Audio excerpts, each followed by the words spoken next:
What's going on, everybody, and welcome on in to episode 275 of the Garage Beers podcast, brought to you proudly here on the Orange and Brown Report streaming network. Whether you're watching us on YouTube or Twitch, or whether you're just catching us on any of the socials, welcome on in. We're glad to have you live here tonight. We've got a great show filled with Browns talk, filled with Guardians talk, and we've got a great special guest that's going to be joining us in just about 60 seconds.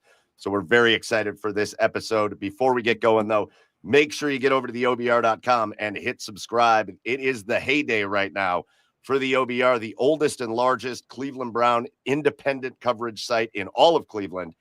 And we got preseason football coming up this week, so you're going to want to be tuned in to everything OBR as we get ready for this season. And we're going to talk about that and all the big news going on with the Browns tonight. Also, make sure you're tuned in again to the Twitch and YouTube channels. Hit subscribe, hit like. The OBR comes at you, especially during the season, 5-6 nights a week with Browns coverage. And then you get to hang out with us on Garage Beers, and we get to talk about all of our favorite things. So we get to be a little bit of the black sheep of the OBR family, but we like it that way. Get over to our socials at the Garage Beers on all the socials and follow us there. And let's get into the show. Joining you, as always, I'm your host, Michael Keefe. Find me online at Garage Beers. Mike, with me tonight, out in Seattle, Washington. Find him online at Garage Beers. Joe, it's Joey Whalen. What's up, Joe?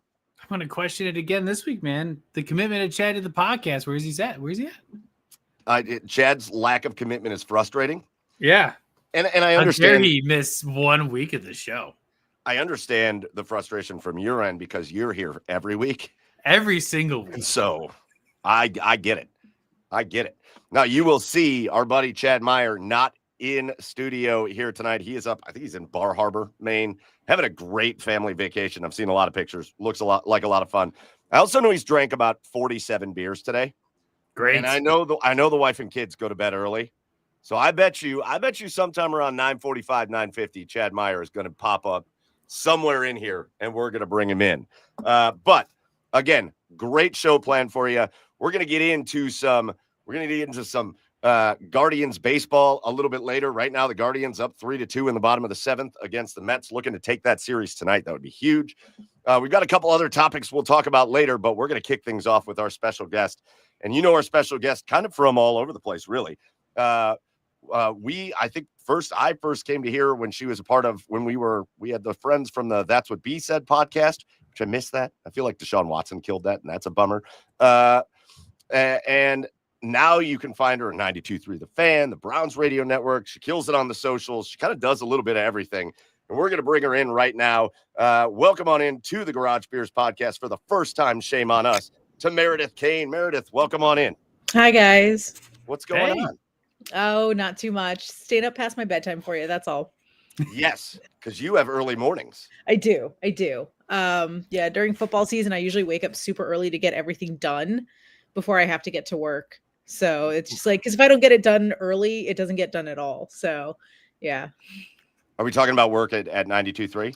Yeah. A little bit of 92.3, a little bit of Browns radio. It's a lot of work now because football season is in, like, for us, it started when training camp started and a little bit before that. So, yeah, I started waking up, I don't know, probably like around 5 a.m. on a regular basis to try and get things done during the day. All right. Yeah, that's early. Hey, if you're listening to 92.3 The Fan, that's dedication. That deserves a pay raise. Come on. Pay raises all around. I wish. Yeah, right. So, Meredith, welcome on in. We're going to talk a little bit about the Cleveland Browns. Again, first preseason game coming up on Friday, and we have a long-standing 5+ years we've been doing the show. We've got a long-standing tradition, Meredith, that we cannot talk about the Cleveland Browns without first talking about the beers that we're drinking, because those two things have to go together. So we're going to do our Garage Beers of the week. And Meredith, you've had me. I have been thinking about this all day because of the message you sent. You were hyping up this beer earlier. Oh, yeah. So we're going to let you lead it off. Tell us what you're drinking with us on Garage Beers tonight. So this is a very special beer from my hometown. Not quite my hometown, a little bit outside. I'm originally from Washington, D.C. This beer is from Ashburn, Virginia. It is the By Dan IPA limited edition special run that they from Old Ox Brewing Company when Dan Snyder officially sold the Commanders. No way. That is my brother sent me a 6-pack of these, and I've been like nursing them and I was like, this is a special occasion. So like that's my beer of the week is the Bye Dan IPA as a way to say goodbye. Oh my gosh. This is very college, but like I feel like a label like that is worth like peeling off and saving. Like that is so funny. Like peel it off. I'll probably save the can though. That's like I have a few cans. Like I have I still have my actually I don't even think I drank it. It's like sitting up on my shelf. I have the Bud Light that I got from the Bud Light fridge after Baker Mayfield won that Thursday night football game in what was it 2018? Yep. Yeah. So yeah, I still have because they had Bud Light actually sent like because they were beer fridges everywhere, including in the press box at Browns Stadium. So that's the only time in my life that I'll ever like that I've ever seen anyone like have a beer like on the job. So yeah, there were beer fridges in the press box, and so I still have my Bud Light. Never drank it because I'm not a big fan of Bud Light, but I was like, I gotta take it. So it's an all-time promo though. Yeah, all time. That was a lot of fun. And then a really funny story about that. So the beer fridges unlocking were controlled by Wi-Fi, and because everyone was so hyped and like on their phone when the Browns won that game, the Wi-Fi signal like they couldn't get through to the Wi-Fi, and so it took like one of the cafeteria workers at Brown Stadium to like get the fridge unlocked because it wasn't unlocking automatically because everyone was on their phone tweeting, calling, texting, celebrating the Browns' first win in like 2 years. So the Wi-Fi signal did not unlock the fridge right away. So it was really funny. Imagine the chaos. Imagine nobody's ever wanted a Bud Light more than they wanted a Bud Light that night. Imagine the chaos at the door when that thing doesn't open. Yeah, I'd be at that thing with a sledgehammer. I was really curious. I didn't really get to see a lot of videos of what it looked like out in the wild at the bars. That's what I wanted to see. I didn't get to see a lot of that though. Yeah, I also am trying to imagine who the funniest person in that press box would have been to watch drink a Bud Light. And you know what? I'll probably keep that to myself. But now you got a fine-aged Bud Light. You never know. That thing could be great at this point. Yeah, I don't know. Maybe it gets better with age. At this point, was 2018, so it's a 7-year-old Bud Light that's been sitting on a shelf and not in a refrigerator. That alcohol percentage right now is like 10. That's a 10% Bud Light right there. Extra fermented. All right. I will tell you, I saw that. So I work a lot in Maryland, and I saw advertisement. I saw like a poster for that beer because one of the hotels I stay at is literally across the highway from the Commanders' Dumpy Stadium. And so in Landover? No, it's not in Landover. It's I don't remember what the city is. Okay. It's another city. I don't remember. It's literally across the highway though. Like I could see the stadium from my room. It's all PG County. Yes. I saw that poster somewhere. It was like in a beer store, and I saw the poster, and I was like, oh, that is the coolest thing. And I was like, do you have that? And they were like, no, of course not. Okay, fine. By the way, side note, Commanders, all I could think about, and actually, I can't remember what I was listening to this week. I was listening to a podcast this week where they brought it up, but they were going to call them, I think one of the names that was suggested were the Red Hogs. Oh no! Oh, I don't know. Like because it's like the pigs and the. I actually like the whole thing. The one name that I really liked was Red Wolves because there are a lot of like wolves in Washington D.C. and like in that area, surprisingly. But I think it's because it's like right next to the Shenandoah Mountains, and so you get a lot of that wildlife there that you don't expect. So I really like that because it kept like the red part of it without being racist. And wolves are cool. I think wolves are cool. So that's kind of what I was hoping for, but honestly, like I don't hate the name. I don't really care. Like I don't have strong opinions about team names as long as they represent me and my city. That's all I care about. It made for a bad episode of Garage Beers when they changed the Indians to the Guardians because that's exactly how the three of us all were. We were like, yeah, all right, whatever. The team didn't move. I watched the Browns move. That didn't happen. So what do I care? Why could I care? So it made for bad radio / podcasting, but it was a brutal time on the radio too. Let me tell you. I can imagine. It was brutal. When is it not? It still is brutal sometimes because people probably still get calls on that. I would imagine, right? Yeah. Oh yeah. Yeah. Tough. Yeah. All right, so you got the By Dan beer. That is great. A little IPA there. Joe, what are you drinking out there in Seattle? Man, I didn't go to the store this week, so I am pulling to the back of the fridge. We just got another Rainier this week. This is just a wonderful lager that is like very like Coors Miller Lighty. Great summer beer, but it's like not. I don't know. It's like 70. It's gonna be like 65 tomorrow. It's cold. You suck. It got hot here again, and it sucks. And all I do is Sorry sweat. about that. All I do is sweat. No, I promised I wouldn't complain about the heat until September, so I'm not doing it. All right. Doing it. In the comments, be like Joe Mannix in the comments here. Got a treehouse cooling in the fridge for the Browns game on Friday. Just already got the big beer from Massachusetts cooling in the fridge for the game Friday. Get in there and let us know what you're drinking. I know somewhere Drew's in there drinking Busch Heavies, which we appreciate, but post it there and we'll flash it up there. I did the same thing you did, Joe. Never got to the store, which is fine because I have like a million beers at the house now, so I don't really need to go to the store. So I throw back to a beer I had a few weeks ago, but it's delicious, and I had a few of them sitting in the fridge right here. So went back to Fatheads and did the Stumbleberry. I just tried that a few weeks ago. Yeah, it's great. I went out to the Fatheads in North Olmsted and tried it. It was really good. I really liked it a lot. Do they still? I haven't been to a Fatheads in a minute, which is shameful almost because I like it there, especially the one down in Middleburg. That place is great. But do they still put the blueberries in it? Yes. Do they like float the berries? Ooh, nice. Yeah. Oh yeah. Yeah. Is the North Olmsted one? Is that where the Fat Boys used to be? No, it literally has been Fatheads forever. It used to be Danny Boy's grocery store when I was like a Danny child. Boys. Yep. Wrong Not boy. Fat Boys. This is like the regular. Big Boys. What I'm thinking of. Big Boys. Oh God, no. This is like the regular Bumbleberry, except for it's 9% alcohol. So that is hitting the spot, and we love it. All right.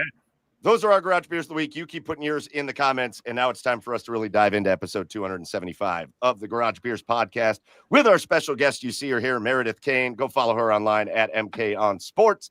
But Meredith, let's talk about those Cleveland Browns. Something you just never get to talk about when you work for the Browns radio network, when you work for 92.3 The Fan. You never get to talk about the Browns, do you? That's true. I am very lacking in Browns content in my life. Correct. Yeah. And that's how it is here in Cleveland, is nobody ever wants to talk about it. But no. Let's dive into a couple things that have happened recently, including today.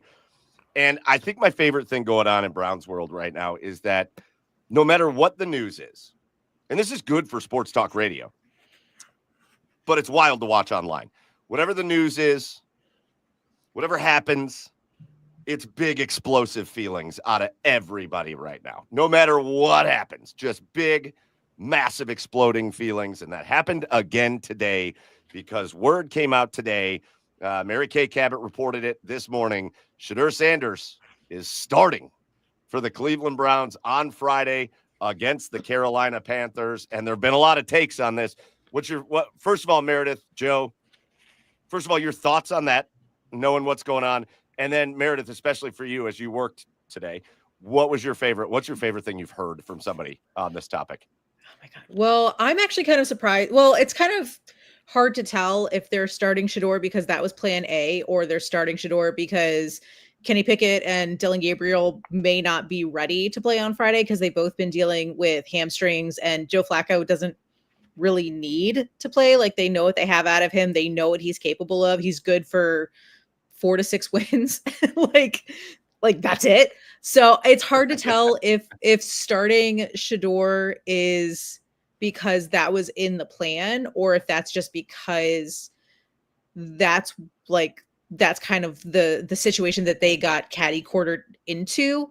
Because I'm actually surprised that they would want to start him because Carolina's playing their starters. Yeah. So it's not like he's going to be going against second string, third string, like people who are in the similar position to him where they're trying to prove themselves. And so I worry a little bit. And I really hope that he gets a lot more first team reps during these joint practices, because he hasn't been getting a lot of them. Like, the best that he's gotten is going up against the first team defense, playing with the twos. And so I'm just be careful, man, because I'm a very big fan of Shedeur Sanders, and I really want him to do well. And I do not want to see anything happen to him in the preseason because they had no choice but to start him.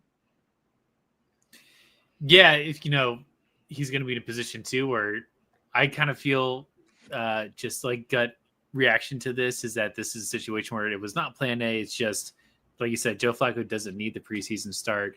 You're not going to run out Pickett or Gabriel to risk further injury to the hamstring. So Shedeur is like the right option for this preseason game. And he has a lot to prove still, in the sense that he's still fourth on the depth chart. And so in his eyes, I hope he doesn't overextend in that, because I feel like he already has a pathway with this team of just an excellent camp so far. And I don't want to see a third questionable asterisk on a quarterback this early in the season. We don't need that already. No, but listen, I think a lot of what you were talking about there, Meredith, has to come down to coaching, right? And you have to trust Kevin Stefanski, and now we're going to see what Tommy Rees is made out of as the first-year offensive coordinator. And the conversation, truthfully and honestly, with Shedeur Sanders this week especially has to be, dude, go out there and have a good time. Go out there and have a good time, because I don't know if they've even reported, Meredith, and you probably have seen it more than I have, but I don't know what other starters are playing for the Browns. They have not said anything. We might find out tomorrow. Kevin Stefanski is going to talk 9:30 tomorrow, I think is when his press conference is.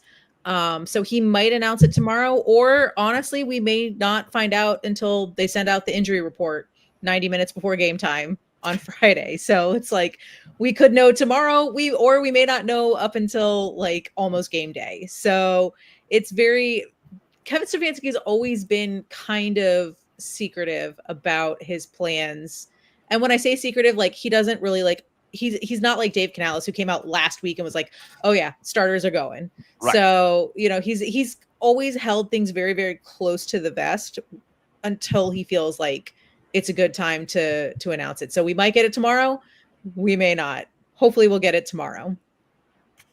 But again, it all needs to go back to, and it really feels like, and again, who knows what the PR teams are doing? Who knows what this, but it feels like this. Here's this kid in Shedeur Sanders that everybody kind of had wrong in their heads a little bit. And seems like a kid that's just had his head on his shoulders the right way the whole way through camp. And he's not like, you don't hear him coming out talking about how he needs more and how he wants more. And he's not complaining.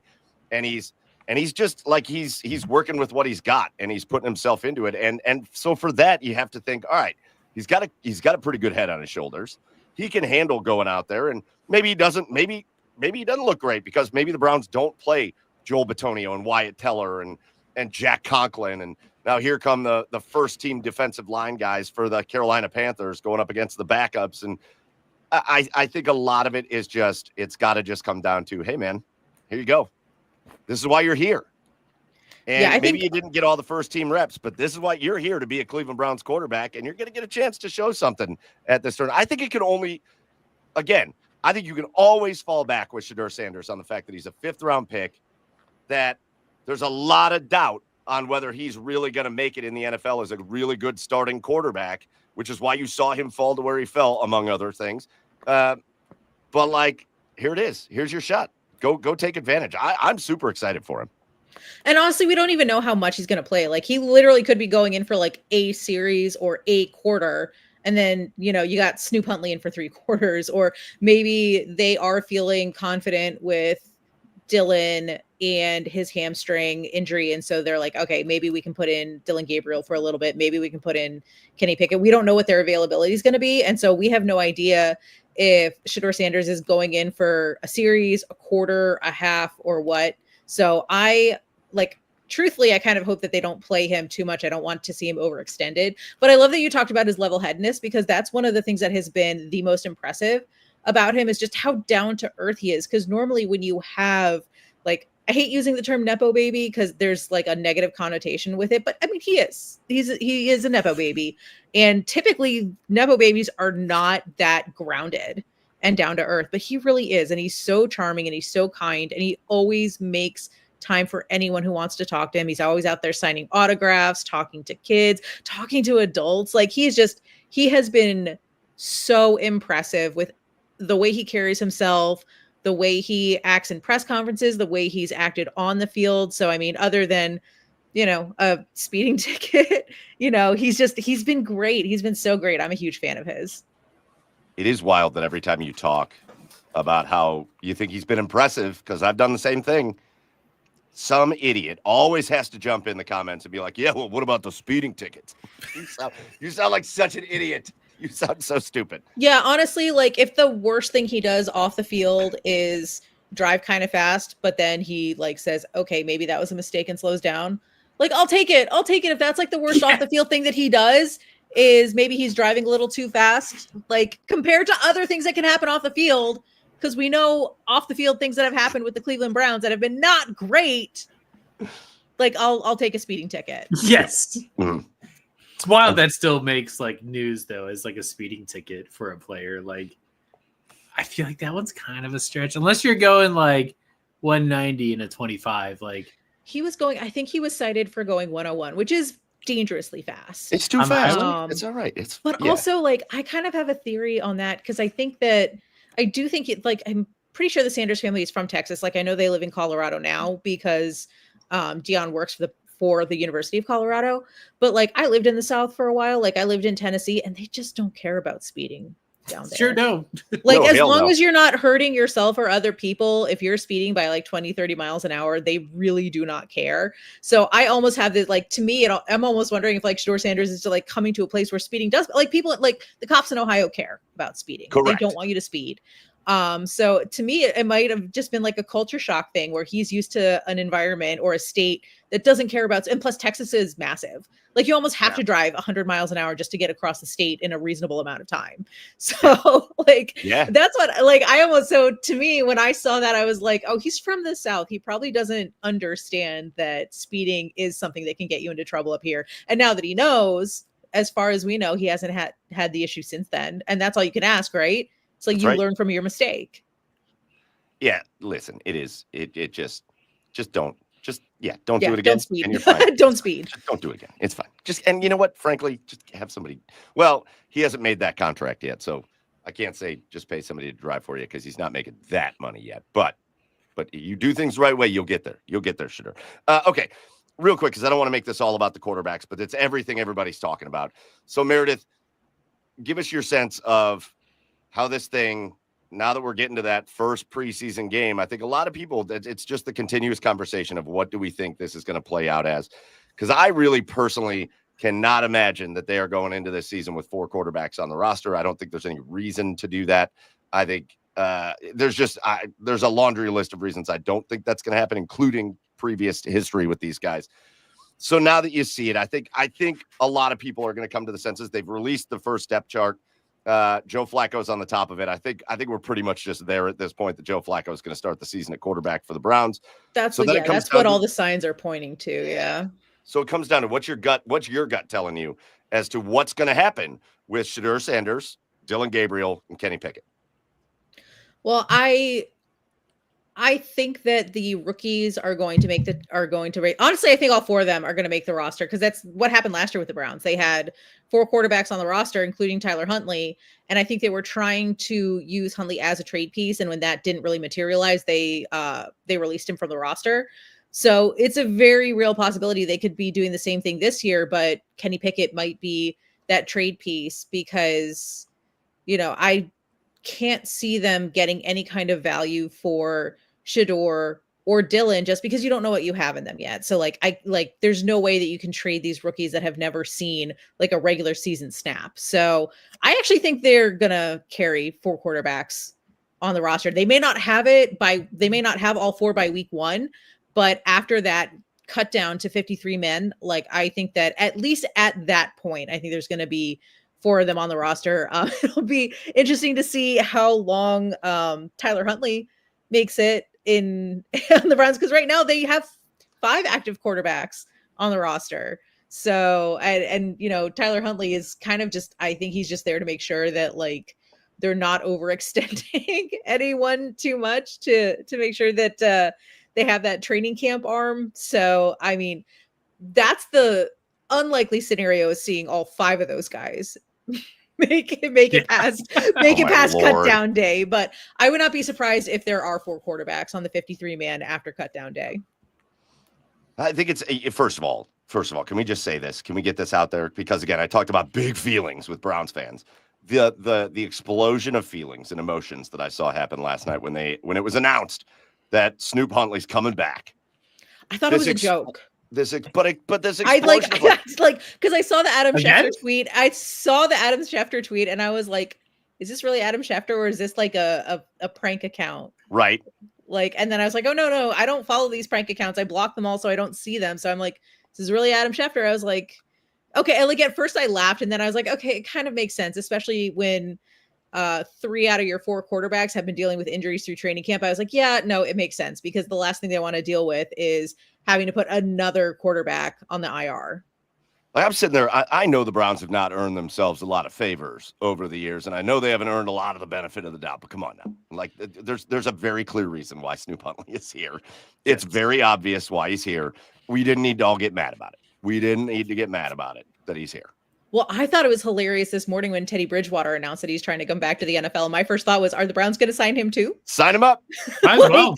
Why not? Sign Honestly, him up. not gonna lie, I would probably rather have Teddy Bridgewater than Snoop Huntley. Let's be real. Well, but actually, Brad Ward just said it in the comments, and this was the other thing. And I was like, I don't know why people don't get this, but here's a guy that went through training camp with Kevin Stefanski. He knows the system. He understands what he wants to do, and frankly, it's going to be. We think it's going to be more of a Kevin Stefanski looking system this year as opposed to last year. So it's a guy that he knows. It's a guy that he trusts. And it's a guy that's going to be there for camp situations. And frankly, like you said, Friday, when right now the only guy that got healthy is Shedeur Sanders. They're not going to play him all game. So they play him. Maybe they play him a half. And then they're just like, Snoop, go on and take the second half of this game, please. Like that's what they're doing. That's what this is. Yeah, listen, on the other side, though, I do think there was a little report that came out, and I saw some people talking about it, but I think it's interesting. I think the timing's interesting, and I don't think a lot of reports drop out of the Browns for an accident. I do think it was interesting. The report came out recently that said when they drafted Shedeur Sanders, a lot of teams started calling the Cleveland Browns with interest in Dylan Gabriel. That really, I didn't see that. It was reported. I'll find out who said it, but it was reported that many teams reached out, gauging their trade interest in getting rid of Dylan Gabriel right off the bat. That's really interesting because so many people were saying that, Dylan Gabriel was overdrafted in the 3rd round. And I do kind of think he was. Like, I probably, like, if I were looking at that draft, I would have switched the draft spots of Shedeur and Dylan, and that would have made more sense. Just talent wise. And it's really funny because even after the draft, people were saying, like, there was a lot of like hot takes out there that Dylan Gabriel could have been picked up as an undrafted free agent. So it's very strange to me that teams would want to trade for him, especially when they don't know what they have in him. Because here's the thing, Dylan Gabriel's a very talented quarterback. He really is. Like, he would not have, like, it's funny. So my dad went to the University of Cincinnati, and so that's the team that he follows life and death. And Dylan Gabriel was a problem for the University of Cincinnati when he was at UCF. Like, he ran that team off the field. So it's not like the kid doesn't have talent. But everyone is kind of hung up on his height, which, is like, whatever. If you can see down the field, you can see down the field, whatever. Right. But that is really interesting. That is really interesting. I might have to do a little bit of digging on that one about teams wanting to trade for Dylan Gabriel. So I don't know. Maybe that means that after the cut down day, when Dylan Gabriel, in my prediction, I think he's still going to be on the roster. Maybe that's the piece that they move instead of potentially Kenny Pickett. I think the 2 players that are not going anywhere are Joe Flacco and Shedeur Sanders. I'll give you the actual. I agree with that, but I will give you the actual report from Mike Silver. Was the one that reported it. Okay, so it's a real report then. Mike Silver said after trading up to take Shedeur Sanders in the 5th round, the Browns rejected multiple trade offers for Dylan Gabriel, preferring to move forward with both rookies. So I feel like that report maybe comes out of the Browns building strategically, knowing where they're at and just seeing if maybe some teams want to bite again. I feel like they're just kind of playing that game. Maybe. Andrew Berry is very good at wheeling and dealing behind the scenes. Like, I know that his drafts have been questionable, but the one thing that Andrew Berry is very, very good at is trades and contract negotiations. Like those are the two things that he is very, very good at. Yep. Well, we'll see. We'll see what happens with the quarterbacks, and we'll see if there's an odd man out or if you're right, Meredith, and they put 4 guys on that initial 53. I would be surprised, but we'll see what happens. I think so. Well, I mean, especially if they're looking for, if they are trying to find trade partners for Dylan Gabriel, that's even more reason to keep him on that 53-man roster, because if they waive him, then anyone can pick him up off waivers, and that's not what they want. Then they get zero value out of him. That's right. All right, elsewhere, Meredith, just kind of your thoughts, what we're hearing. There's some areas that I think the Browns, again, I know we're getting to the first preseason game, but it doesn't mean that we're not going to see more movement. Shoot, we saw a trade in the NFL yesterday, a player-for-player trade for guys that I don't know who they even were, but we saw it. We saw it happen. So here's where we know with the Cleveland Browns. We know for a fact with the Martin Emerson injury, that opens a pretty horrible hole at the cornerback position. And so I don't know whether I think they are maybe looking around to see if there's going to be some cuts that they look at after camp, or maybe some guys that are on the trading block. And then also, I think a lot of people have a lot of questions at the wide receiver position. Obviously, you've got Jerry Jeudy, who you're very confident in, but I don't think anybody can be real confident in Cedric Tillman until he shows he can be healthy. And then there's a lot of question marks after that. And so I don't know, from what you're hearing, from what you're seeing, from what you're talking about, just maybe some areas where you think the Browns might still be looking to address. Yeah, I mean, honestly, corner's the big one. That is the biggest one. I mean, Greg Newsome is really, really great when he's on, but he's so hot and cold.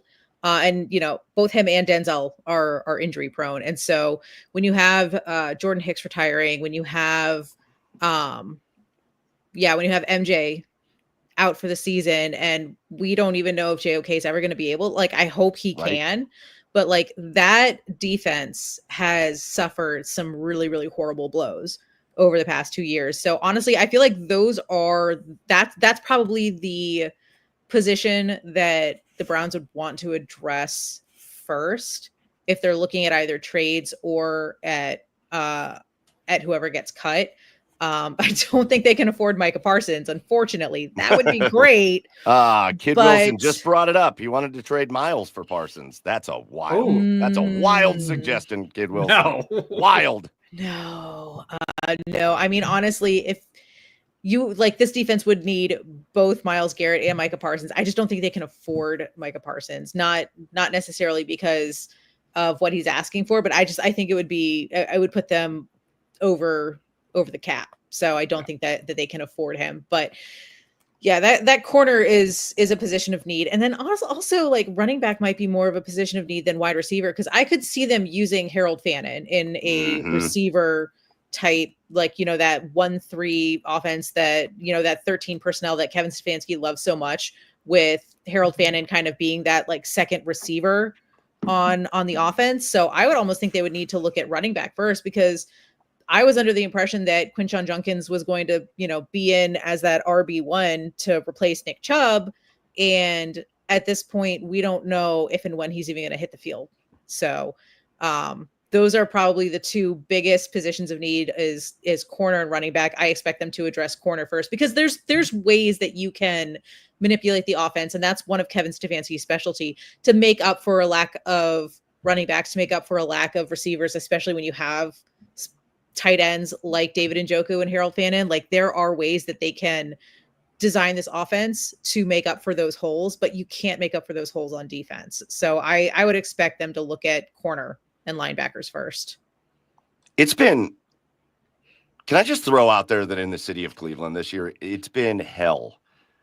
As far as the amount of things that I don't think I've ever seen this before. It's almost just kind of dawning on me now. I don't think in my 40 years of watching Cleveland sports, I have ever seen so many things happen with undefined endings. We have no idea. This Quinshon Judkins thing has been, and listen, again, I don't know what the outcome is, because if he's out there beating up his girlfriend, then he probably should go away for a while. But like, We have no idea what that's going to be. You got this Guardian situation over here where Clase and Ortiz they've cleaned out the lockers. We have no idea what's going to go on there. You brought up the JOK situation where the Cleveland Browns didn't even talk about it for a year almost. Like, if that's what it felt like. We don't have no idea what that. There's just so many situations that are not good situations, whether it's somebody's fault or not, where we have no end in sight to any of this. So I was telling one of my coworkers, so before I came to Cleveland, I was when I was living in DC, I was still working in college sports. I was working for Sirius XM and I was on College Sports Nation, and I think it's now ESPNU on Sirius. They rebranded because I think they're partnered with ESPN now. But, at the time working in college sports, and it was all college sports, right? It wasn't just football and basketball. We had lacrosse shows, baseball shows. We did a lot of the Olympic sports, like swimming, volleyball, that type of thing. And it was everything, right? All the Power 5 schools, all the MAC schools, all the FBS, FCFs. It was a lot. There were some days where I just felt like I was up to my eyeballs in trying to wade through all of the sports to figure out what's the most important. And I was like, even in that moment, even then, when I was doing all of that with college sports, it still feels like we have more just constant what the F is happening in Cleveland than we ever had. I can probably think of off the top of my head, 2 or 3 really, really big stories that largely impacted my work and my career when I was working in college sports. Whereas here, I could think of 2 or 3 stories just this week. Yeah, correct. It is just it is never boring. And it's so funny because all of my friends are like, man, why'd you move to Cleveland? You want to move to Cleveland? And I was like, I don't think you understand what a great market Cleveland is for sports, just because it is the best sports city in the country, in my opinion. I just think the fans are great. They are dedicated. You don't see this type of dedication anywhere else. And somehow every single sport has some drama. There's drama. There's always something happening. You could say it on this podcast, Meredith. It is the bullshit capital of the world. Is Cleveland. Yeah. Cleveland sports. Cleveland is the bullshit capital of the sports world. It is, and it has been forever. It's the drama, honestly, and I'm not gonna lie, I kind of like drama. It's good for talking about. Is. It keeps life interesting.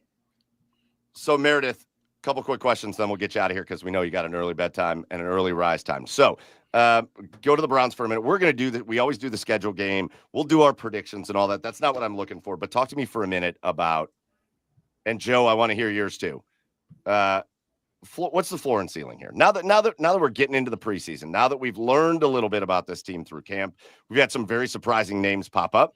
We've had some disappointments, but what's your real floor and ceiling for the Cleveland Browns? The floor should be 3, because that's what they did last year. They can't we can't get worse than last year, right? Because what was it? 2015 was the 1-win season, and everyone's like, oh no, it was 2016 was the 1-win season, and everyone's like, oh man, it can't get worse. And then 2017, 0-16. So the floor needs to be 3 wins.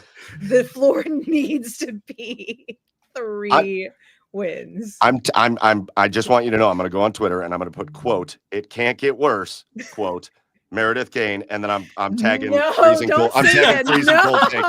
Freezing cold takes is getting tagged. No, don't say it. I'm just saying that it can't get worse. Not saying that it's not possible for it to get worse. I'm just saying it literally cannot. It should not get worse. That's what I mean by it. I don't mean canned as if it's not possible. It's always possible. It's always possible. Listen, I sell January 31st every single year. I celebrate Hugh Jackson Day because that's 131. So that's when right. So please don't misrepresent that, because I'm gonna get killed on Twitter if you do that. So I'm sensitive. Don't send people after me. When I say it can't get worse, not saying it's not possible, because it is possible. I'm saying it shouldn't. So when you're looking at the floor has to be 3 wins, because you cannot after what they did in 2023 going into 24, you can't take another step back in 25. You just cannot do that. And this is going to be an interesting year, because I think that everyone kind of understands that the Browns are kind of looking forward to 2026. Like there's not a lot of high expectations this year. I think it's more of like, we got to figure out what we have. So that way, when we go into next year's draft and next year's free agency and trade deadline, we know like what type of players we need to target. So the floor should be 3. That's what it should be. I'm thinking they might like the ceiling might be 6 to 7 wins. And I'm not trying to say that to be like a negative Nelly, but I think it's when you don't know who your quarterback is, when you have a banged up defense, when you're lacking very, very important positions on defense, when your offense is questionable, like we have one for sure on the offense, and that's Jerry Jeudy, and that's a problem. Yep. So when you only have one guy who's like a sure thing on your offense and you don't know who your quarterback is, and like same thing on defense, like your sure thing is Myles Garrett because Martin Emerson was a sure thing and now he's out for the year. So I'm thinking a good year for the Browns might be 6 to 7 wins. So sorry guys. So you're going 6 to 7 all the way down to 3. Joe, what's your floor and ceiling? Yeah. As an avid Browns fan, there's no floor. I mean, the floor is the bottom. the floor is just the bottom. We know the floor. We've been on the floor. It's not good. So I'm not even gonna just let myself down with that because I mean, it is technically possible to get worse than 2017 because they went 0-16. Now it's a 17 game season, so you can go 0-17. It could be worse. It literally could get worse with the record. I don't see that happening. Yeah. I do not see the Browns going 0-17 this year. I don't think that's going to happen. No. I don't want to commit to a floor yet on that. I need to do some more research. But like, for me this season, it was never going to be about we're in a quarterback flex season, which is exciting. We haven't done this in like 3 years. It's about figuring out what we got on this team. In this rebuild period that we're not going to call a rebuild, but it's a rebuild of quarterbacks, of our wide receiver core, of our soon-to-be defense, given all the holes that we have in here. So I just want to just see what these guys have. I don't have any expectations of winning the North or a wild card spot. Honestly, it might like. Sorry, what the hell did you just say? That might make the season more enjoyable for you then, right? Because you're going in and you're not having, because like I think that's one of the reasons why last year, like I felt last year was worse than the 0-16 year because there were expectations for these Browns. There were really, really high expectations that they were going to, repeat 23 and get even farther, like maybe make it to an AFC championship game or somewhere. Like the expectations were so high. And I think that's one of the reasons why last season was so much worse. Like if they go 3-14 this year, I don't think that people are going to be as hurt as they were last year. So we went 3-14, but like Shedeur balled out and we lost every game 28-31.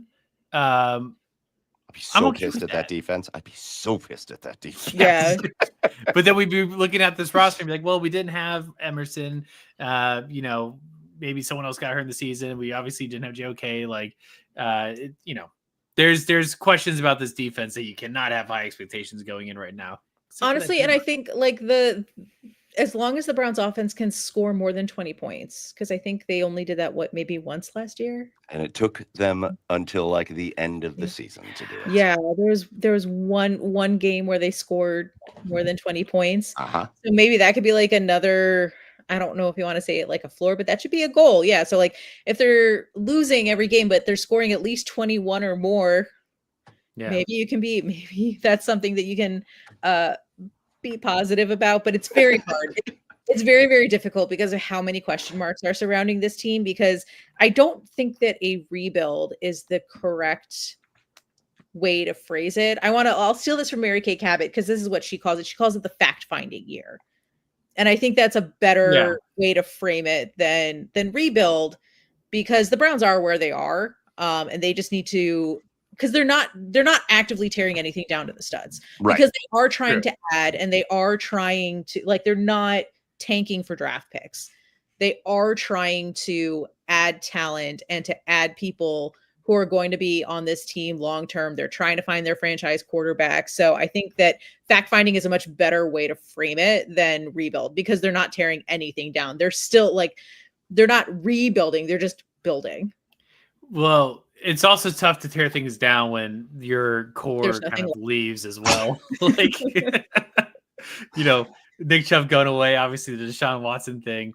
Because I was like, you're right. Like, we're not tearing down. We still have our core. And I was like, Myles Garrett, Denzel Ward, and then I kind of blinked after that. Who the hell else is on this team? Who else is on this team? Greg Newsome is still there. Jerry Jeudy is still there. Yeah. So I mean, David Njoku's still there. Like, you know, the offensive line is aging, but you know, you still have Wyatt Teller and you still have Joel Bitonio came back for another year. Although I would not be surprised if this is his last year, because I think this is the last year on his contract. And with how hard he was thinking about retiring this offseason, I would not be surprised if he plays out the rest of his contract and says, okay, guys, thanks for everything. I think I'm done. But Jack Conklin, when he's healthy, is a very, very good offensive lineman. Yep. So.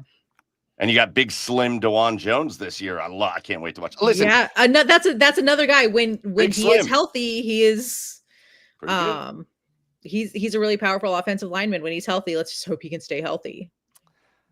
The floor, there's no point in talking about the floor. The floor is 0-17. We all know it. If they're going to start Joe Flacco and he's going to be like on pace for more than 50 picks in the season, Joe Flacco, because I do think that everybody here only wants to think about the good that he did when he was here a couple of years ago. But man, that guy threw a ton of interceptions and a lot of pick sixes. If he's that guy, if he's pick six, man, they're not going to win a lot of games because he's not going to last very long. And then you're putting it in Dylan Gabriel's hands or whatever.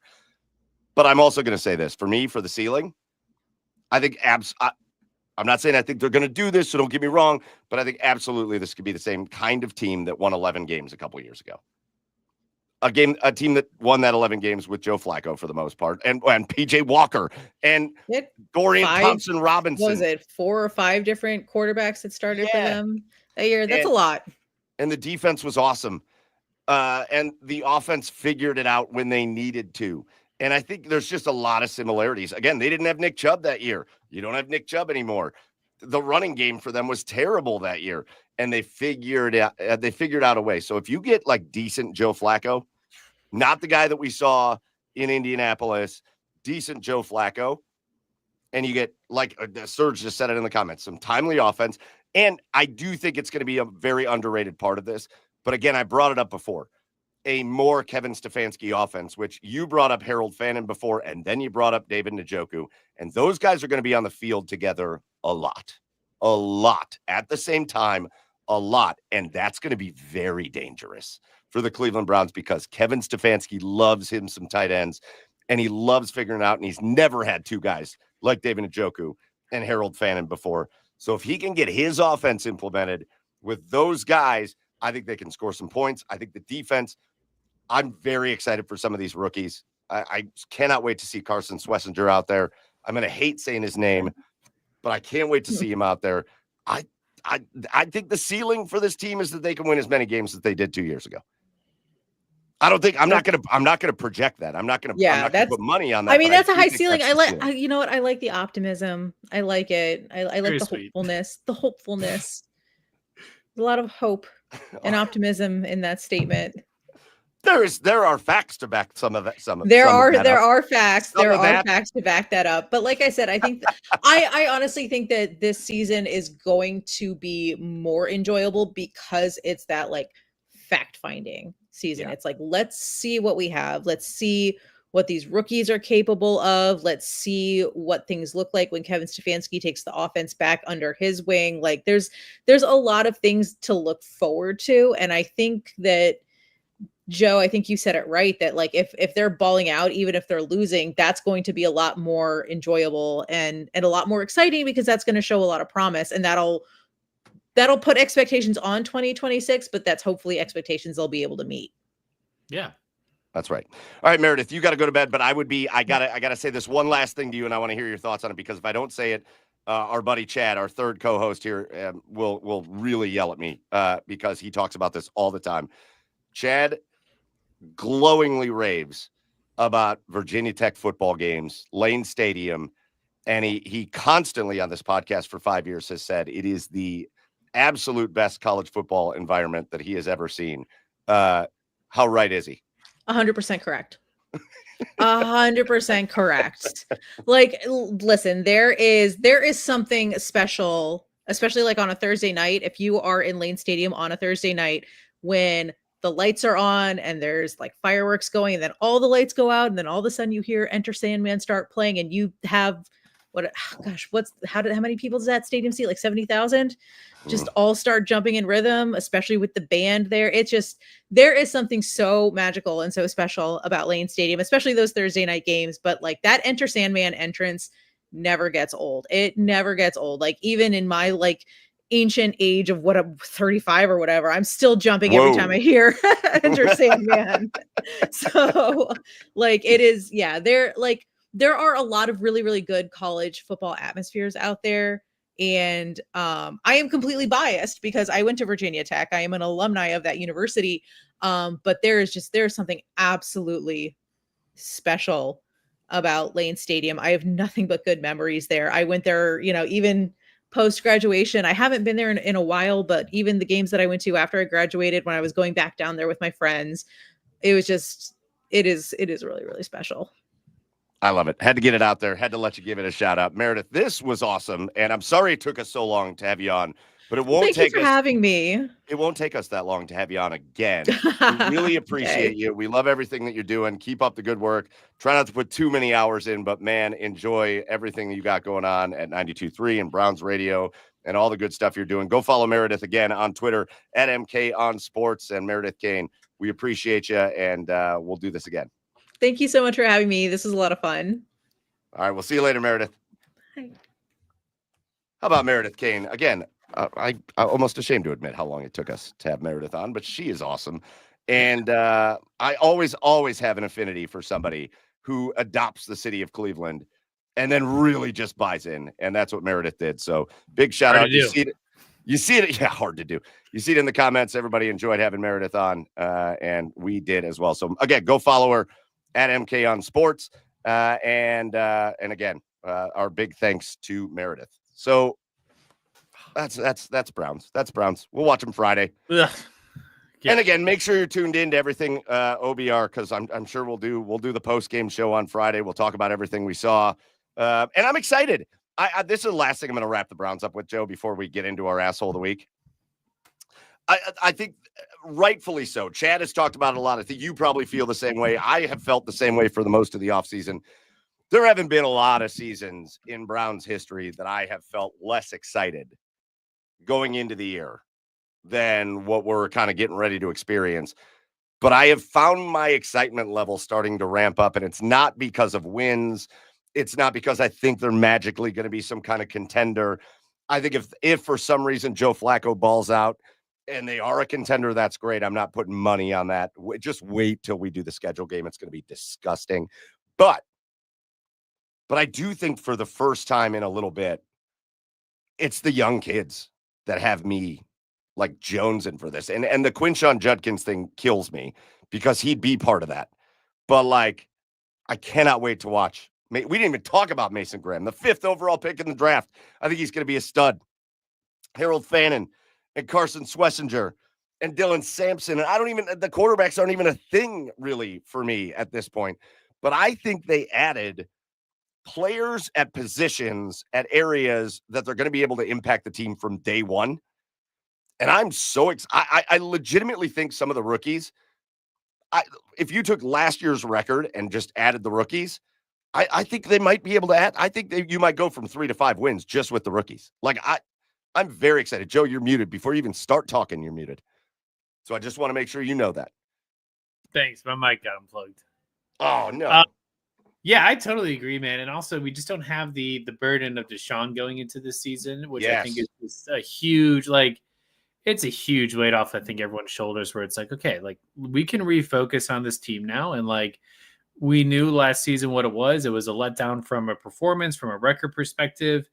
And like, that's why I keep saying rebuild, but it's just kind of like starting fresh, I feel like. I wish Nick Chubb was part of this. He was in a state of his career where it made sense to keep him on this team. I don't disagree. with the thought of not re-signing him here.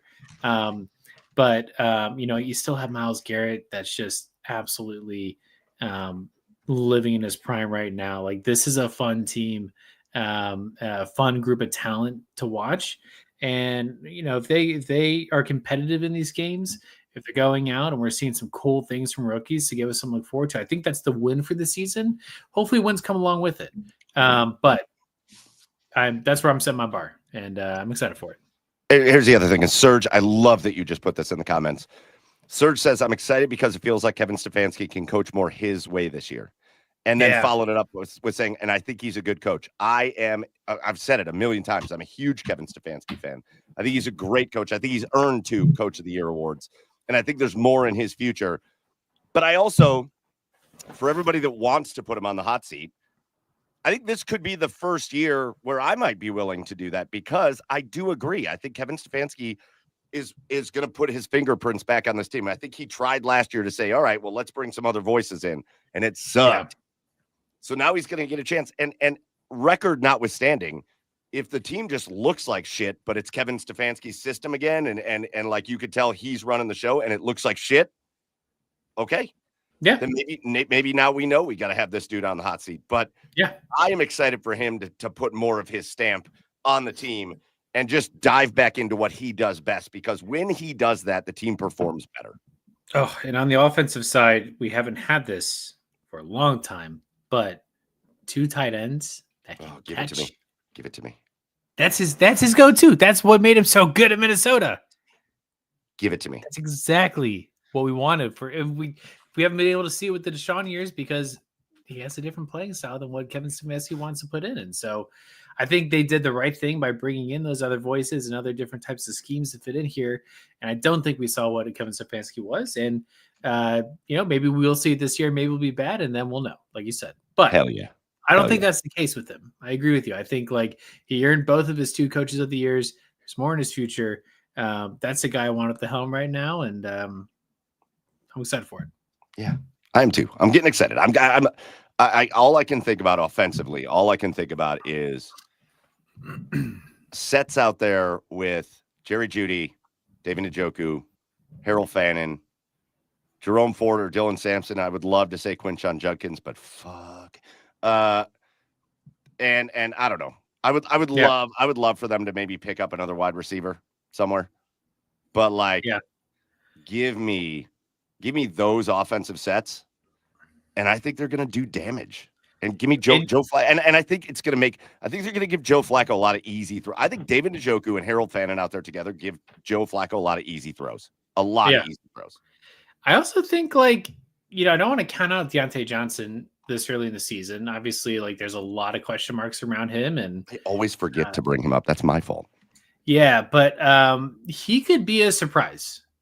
I agree. He could be a surprise fit in this offense. He could get lost with the Jerry Jeudy, the Njoku, and Fannin kind of matchups we're dreaming of.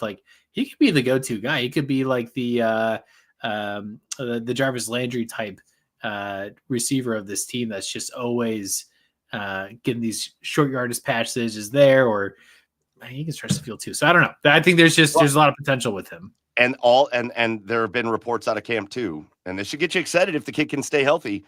There's been reports out of camp that Joe Flacco's favorite receiver in camp has been Cedric Tillman.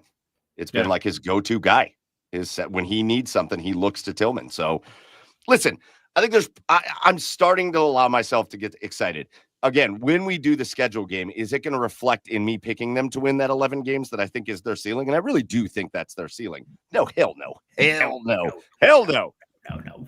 But I'm excited. I'm excited because I think there's enough fun things without the specter of the massage monster looming over all of our heads. And that is the best part. So, all right, let's get off the Browns because we've got other fun things to talk about. But we always break up the show midway through, or more than midway through, 2/3 of the way through, with our Asshole of the Week segment where we call somebody out for just being an asshole, just being a total asshole. So, Joe, you said everybody's been real cool to you this week, and you were struggling with this, but I got one. You need to go first, and I'll clean us up here, and I'll help us transition to our next topic of conversation. Okay, cool. Because I'm going to do 2. Good. Although I don't know if the one was this week or last week, but I'm still going to do it anyways because they fucking deserve it. But my first one and my real asshole of the week, it has now become a little trend because it's happened more than once. These assholes, RG3 is a good one, Serge. He's what an asshole. Yeah. These assholes that are going to WNBA games and chucking dildos on the floor. Oh, that's asshole behavior. It's not funny.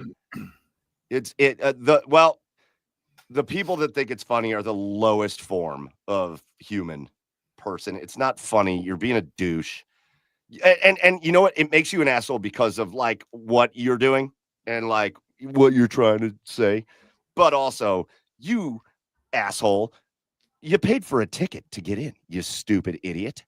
Yeah. They got your money, dildo thrower. They got your money. You paid to get in. And you probably got kicked out then. So you paid to go in, chuck a dildo, and get kicked out. What a douche move. What an asshole move. And it's very clearly a hateful display that's stupid and awful. And like they don't need that. They don't need it. Just go watch them play basketball or don't. If you don't like the this is my thing about everybody in every walk of life. If you don't like what somebody's doing, don't do it. Oh, you don't like the WNBA? Don't fucking go to the game. Oh, whoa. What? That's an option? I could just not go to the game? Yeah, no, don't stop. You don't have to be an asshole all the time. You don't have to be an asshole to people because they're different than you or they think different than you or they act different than you, the whatever. Don't be an asshole. You don't like it? Don't go. Oh my God. So hard. That is my number one asshole. It's my number one asshole. It's a good one. It's a really good one. Thank you. I came up with it myself. The other one, look at Serge is like, I'm going to the game and being an asshole. Am I being an asshole for telling you not to be an asshole? Oh God, I don't know. Maybe I'm the guy that should be like, I don't want to be an asshole and I don't have to. I don't know. My other one that I had come up though is Pittsburgh Steelers fans. Oh, the worst. And I think it was after our show last week, so I think I'm good to say it. Did you see when they did like the Pat McAfee thing? It was before the Hall of Fame stuff this last weekend, where they were talking about TJ Watt and all the Steelers fans because they were doing like a live spot from Steelers camp. Yeah. All the Steelers fans started chanting "fuck Myles Garrett," and nobody even said anything about Myles Garrett. Hello, welcome to your head rent free. Yeah. Myles Garrett just lives there. Myles Garrett just lives there. Why? Because he is an infinitely better player than TJ Watt. And everybody knows it. And TJ Watt had to cry forever to get the same kind of contract as Myles Garrett got. TJ Watt, sad little man. Pittsburgh Steelers fans, sad, can't get Myles Garrett out of their brain. And guess what, Pittsburgh fans? You ain't going to get him out of your brain anytime soon because he's sacking Aaron Rodgers 6 times this year. Yeah. Enjoy it. He didn't have to cry for his contract. We gave it to him pretty quick. Yeah, right. Pretty quick. Those are my assholes of the week. Joe, what do you got? I love that. All right. I got to go multimedia here for this one, Mike. I actually got 2 videos. The second one's not an asshole video. It's just a good one. But this is going to be my asshole and cheer of the week. Because you know what today is? Wow. August 5th. Oh, it's Jose Day. It's Jose Day. It's Knock 'em Out Day. Obviously, Jose gets the cheer of the week. Yes. For just the moment that solidified him in Guardians lore and legendary status forever. And obviously, the asshole of the week goes to Tim Anderson, who is playing for some AA team in who knows Nebraska right now. But we'll just replay the video because it's great. I picked this specific one from a guy I follow. He's great. Burger. And he does, if you haven't seen him before, he does like lip syncing of the announcers. And it's just like really funny his expressions that he does it. So I go ahead and throw my screen in the broadcast and give me just a thumbs up from your end if you can hear it when I play it, and then we'll go through it.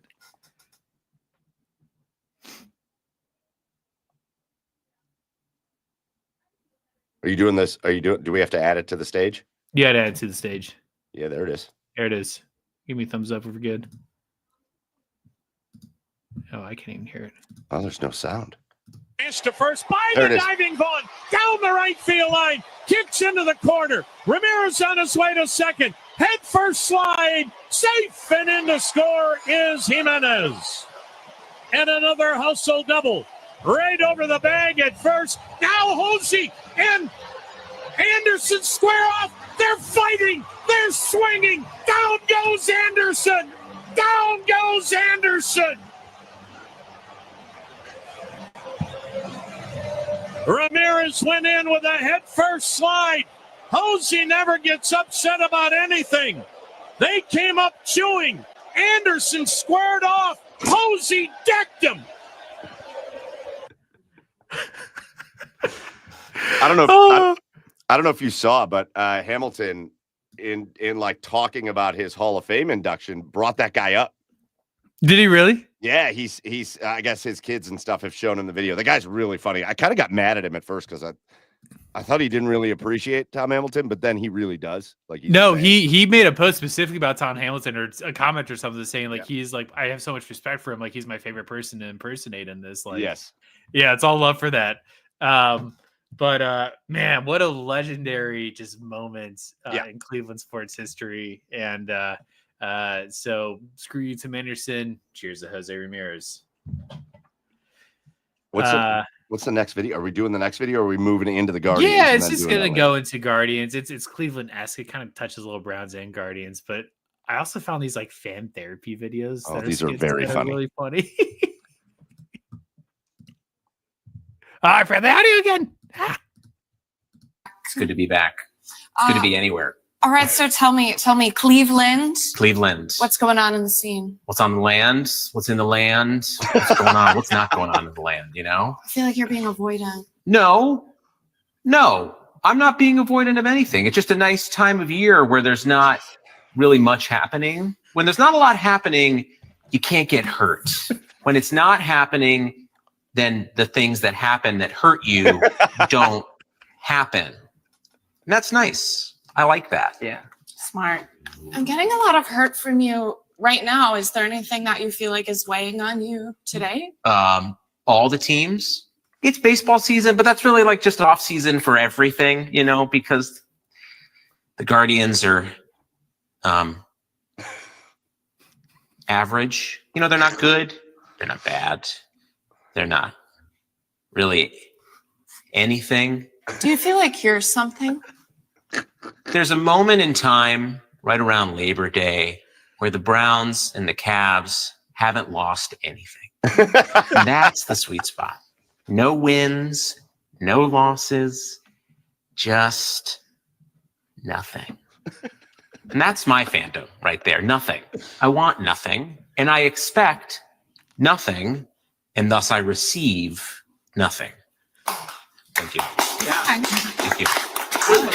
Yeah. What do you give the man who has Next nothing? up. Yeah. Give him nothing. Cleveland. You give him nothing. You give him nothing. I don't want anything. You're a grateful man. Yeah. Man, that's just I'll That's give the so guy a good. clap. Just what do you got? What do you want? Nothing. You Nothing. get nothing. Yeah. You want nothing. We're I good. love Just it. no hurts, please. We're good on the hurt. I don't know that anything you did there qualifies as an asshole of the week, but I still love that you just broke up the show with all that. Like that was great. That was great. No, it was the Tim Anderson because Listen, I did 2 assholes of the week, and then you just gave us some videos. It was, and Tim Anderson gets to go on the list, so I love it. a little happy hour, and it brings us into Guards talk. Yeah, let's talk about the Guardians because a lot of stuff going on with the Cleveland Guardians, including tonight, and ever since that 10-game losing streak ended, the Cleveland Guardians have been, I think, the second hottest team in baseball. I think the only team that was hotter, and I don't even know if they still are, is the Milwaukee Brewers. The Cleveland Guardians. Yeah, I think they might be. The Cleveland Guardians are okay. So they came in today. What? I don't even remember what they came in today. 57 and 55 coming into today. They go into New York. They win a wild game yesterday against the Mets, the payroll champions of the world, the Mets. Yeah. Francisco Lindor and the Mets.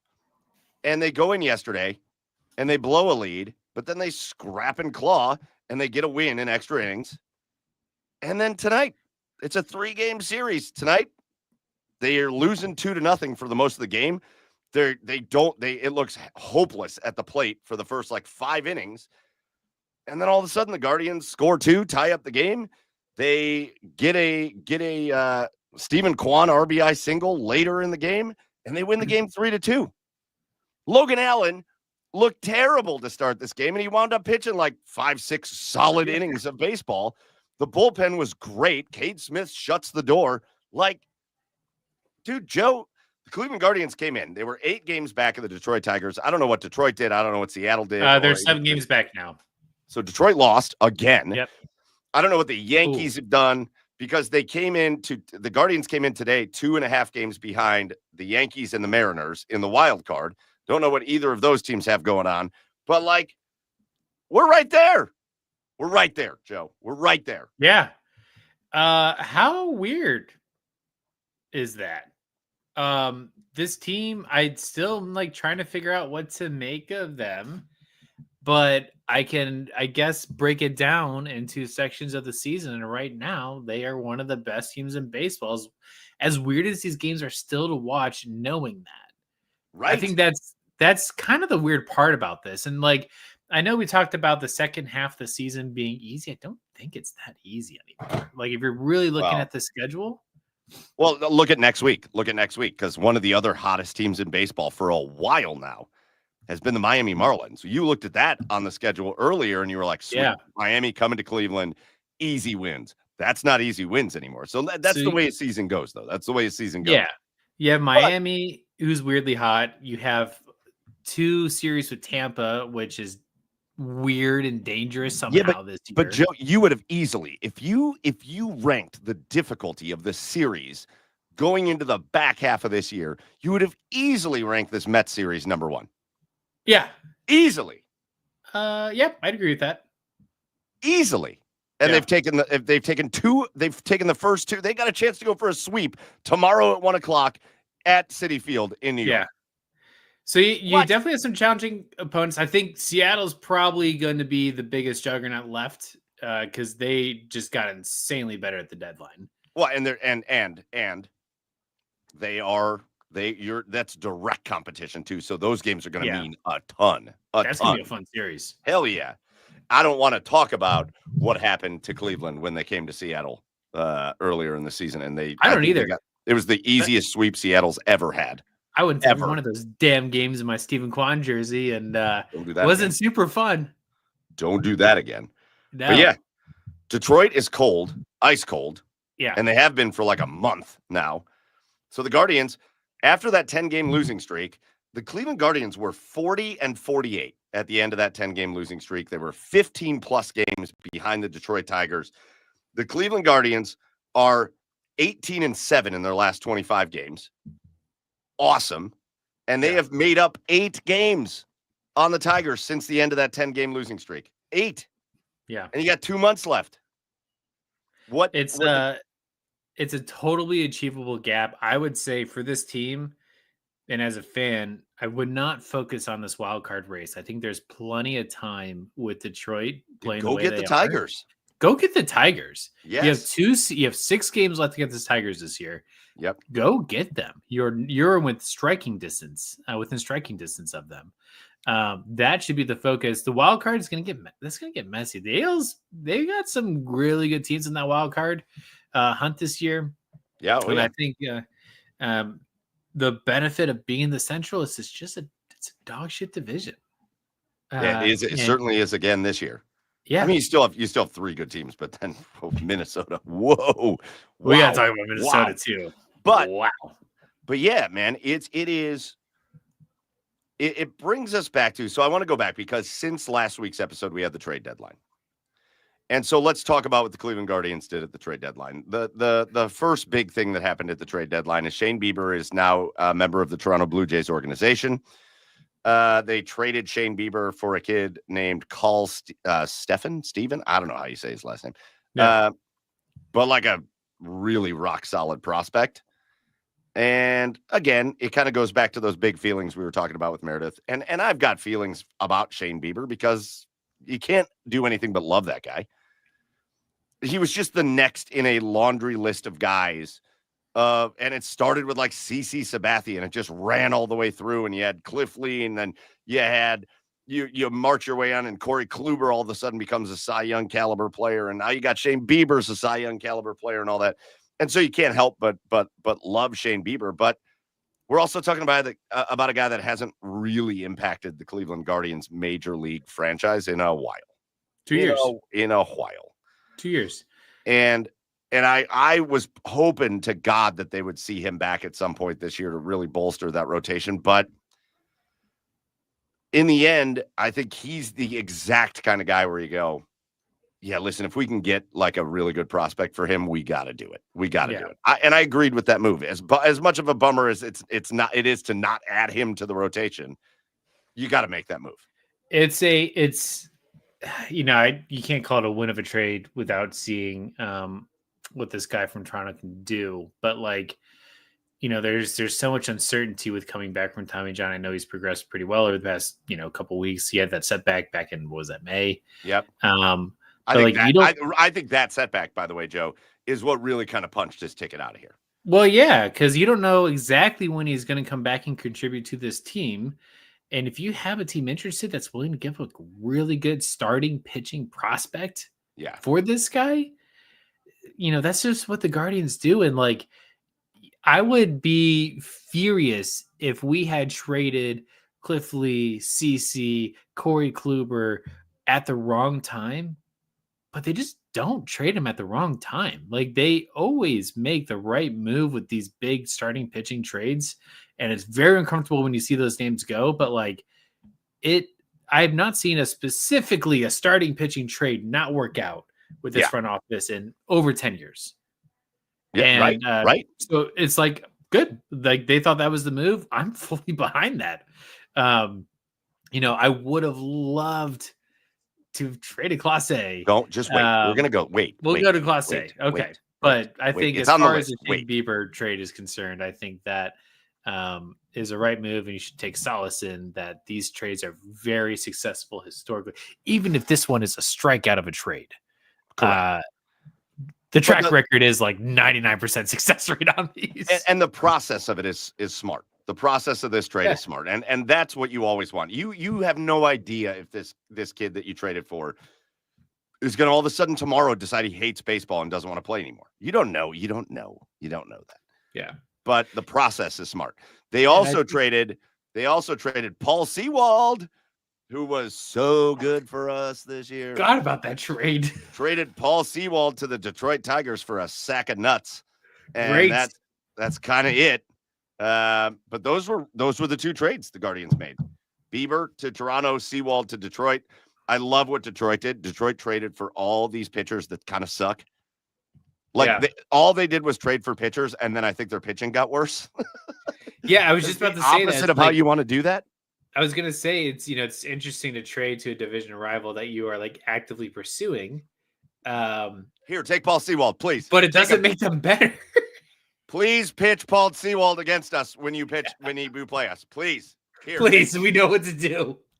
We know exactly what to do against him. And even what's his face, Morton, who I think actually pitched pretty decent for them in his like first outing with them, but like he's been terrible this year. Like, I don't know what Detroit was doing with this, but we'll take it. We'll take it because they traded for a lot of pitching and their pitching got worse. So they make those two moves, and then it was just, and Joe, you were on it too. It was pins and needles time until Thursday at 6 p.m. or 3 p.m. your time, because all the smoke in the world around Stephen Kwan. And in the end, the Cleveland Guardians decide not to trade Stephen Kwan, and I could not be happier about that. I have no idea. I saw some people. Quick pause on this. I think this is my asshole of the week now that I think about it. Go on. There was all of this smoke for trading Stephen Kwan. There was no fire. I don't think that the Guardians were even thinking about, like, maybe they were listening to offers. That's what I think was happening. As you should as a front office. Yes. But like, they already made it clear they weren't going to trade him. And I think that was a little bit of a fabrication from like Mets and Yankees and Dodgers and Padres fans. And it was never going to happen.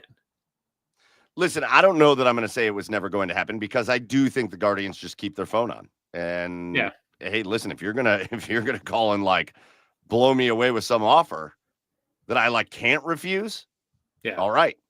It didn't happen though. And they got some wild offers that they said no to. I think you're exactly right. And I said this. I kept saying this on Twitter, Joe. The only people I saw reporting this big, like potential Stephen Kwan trade were national guys. Yeah. John Heyman. There were a group of them. Heyman was trying to get Stephen Kwan to the New York Mets for like 3 weeks. Yeah. That's all he was doing was dreaming about Kwan to the Nets, or some guys dreaming about Kwan to the Dodgers or whatever. But I never saw any local guys being like, yeah, the Guardians are really kind of actively thinking about trading Stephen Kwan. Never saw local guys saying it. Never saw. We had Zach Meisel on. I never saw it. Zach came on to talk to us about it before the trade deadline and was like, nah, like this is not. They're not doing this. It doesn't make sense for them. Maybe next year. It was just national writers desperate for Stephen Kwan to get moved because A, it's a lot of views and reads, and B, it gets him into a bigger market. But I 100% agree with you, Joe. I don't think there was ever really a chance that was happening. Yeah.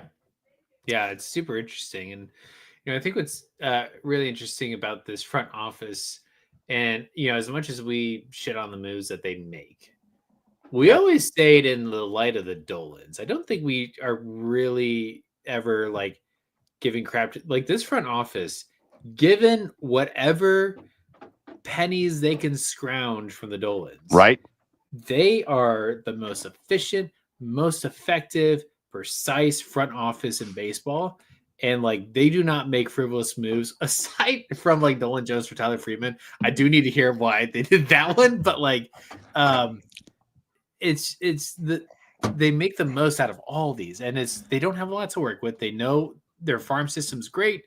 They know exactly when they want to bring people up to maximize team control. They know when to trade people to maximize return and kind of feed that machine that they have going here. Like, listen, there's things I hate, Joe.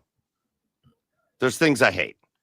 I hate listening to, I think it was Chris Antonetti that was like, home runs don't matter. Well, I think that was last year or 2 years ago. Yes, they do. Yes, they do. That sounds stupid. And it's proven. It's proven that home runs matter. And you guys proved it last year when you went from dead ass last in Major League Baseball in 2023 in home runs to like middle of the pack in home runs, and you won the goddamn division. And your offense was good. You proved it. And it was home runs. You proved it. So I don't like that. And I really despise, and maybe you can point to ownership on this, but this is ownership and front office, and you got to put them together. I despise the unwillingness to bring up guys when they're ready to come up. Not when their contract calls for them to come up, but when they're ready to come up. I despise that. I think the old school way of thinking is going out the window because other teams are showing you that it doesn't matter. The Oakland A's, Nick Kurtz would still be in the minor leagues with the Cleveland Guardians. Paul Skeens would still be in the minor leagues with the Cleveland Guardians. Other teams are showing you that guys can come up and be really successful. They have got to jump more on board with that. I think that is I think that's a very loaded topic because I think the guys you're mentioning are like truly generational talents. Maybe. I mean, Paul Skeens, sure. Like, we're not going to. I look at the Orioles, who brought up the farm over the past 2 to 3 years, but they're not clicking. Yeah, but most of them are good. I mean, Gunnar Henderson's awesome. Yeah, they're good. Not this year. Man, okay, a down year, one down year amongst many good years, whatever. Yeah, but I think it's a very complex situation. I think maybe we just don't have those prospects. Maybe they are down there and we're repressing them. I guess I just don't know that any more info on that. There was no reason Chase DeLauder should have spent more than like 2 weeks in the minor leagues this year. Yeah. Should have just, first of all, you have a couple outfield positions that are just, well, the right field position is just a black hole of doom. This is true. So and then they would say like, We want him to show he can stay healthy in the minors. Why? Why? Why can't he just stay healthy in the majors? And if he gets hurt up here, then it's the same goddamn thing. But maybe he contributed something. So having said that, I love that they came out of the break and they came out of the trade deadline and called up CJ Kafis, and I love that they're playing him. Yeah. Here's the other thing I want to talk about with the Guardians, though, and I want to say I love the fight that they're showing, but I also think Stephen Vogt is showing some kind of chinks in his armor that like he's got to learn from. Some of these lineup decisions are absolutely wild. Kyle Manzardo not being like a 4 to 5 time a week player is the dumbest thing I've ever seen. Agreed.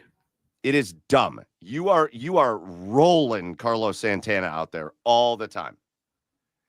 You are rolling David Fry out there as much as you can. And it's at the expense of Kyle Manzardo.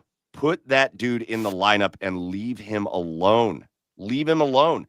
What they're showing you, here's why I'm so worked up about this, Joe. What they're showing you, the Cleveland Guardians, and I said this kind of at the beginning of the year.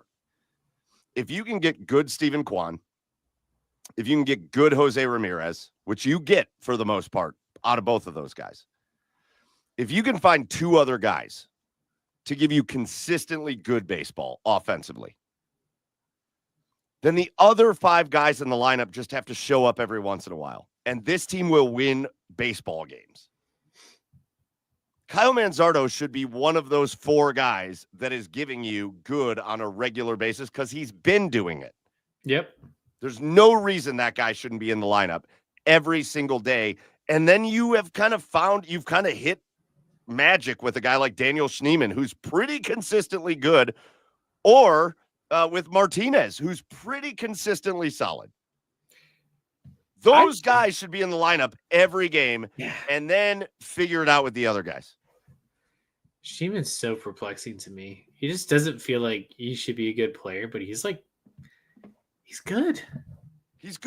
He's good. He's good. I can't believe it. He's good. Arias is good. Yeah. Oh my God. Ever since Rocchio's been back, what's Rocchio hitting since he's been back? Like 340 or something like that since he's been back.